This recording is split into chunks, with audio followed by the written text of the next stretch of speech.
Hi friends, welcome to Hemi Mugu kitchen. நம்ம இன்றைக்கி வந்து பார்த்தோன்னா பிரெட் எக் பீஸா எப்படி பண்ணுறதுன்னு பார்ப்போம். ஃபஸ்ட்டு ஒரு பேன் எடுத்துப்போம்.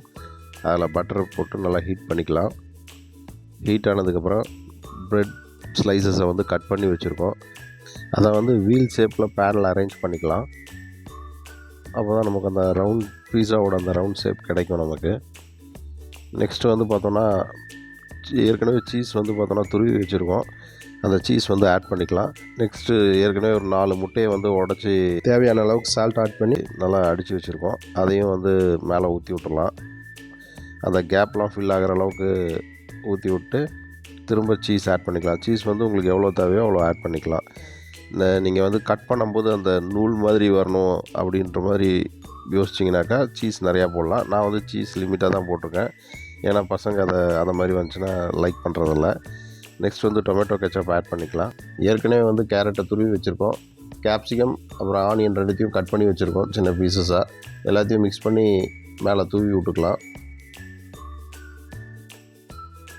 ப்ரெட்டுமே வந்து பார்த்தோம்னா கோதுமை ப்ரெட் எடுத்துருக்கோம். வேணும்னா மில்க் ப்ரெட் கூட எடுத்துக்கலாம்.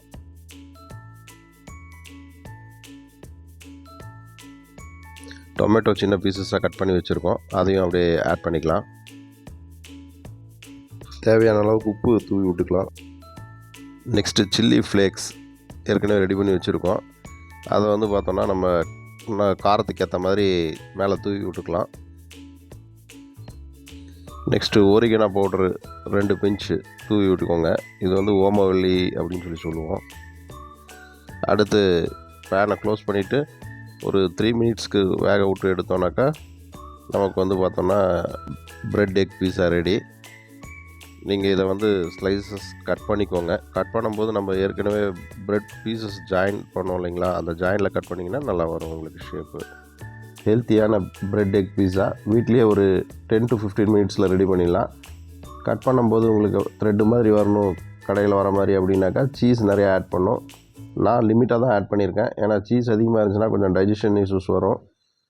ஸோ உங்களுக்கு தேவையான அளவுக்கு நீங்கள் ஆட் பண்ணிக்கோங்க. இந்த டிஷ் உங்களுக்கு பிடிச்சிருந்தா லைக் பண்ணுங்கள், ஷேர் பண்ணுங்கள், சப்ஸ்கிரைப் பண்ணுங்கள். தேங்க்யூ ஃபார் வாட்சிங் ஃப்ரெண்ட்ஸ்.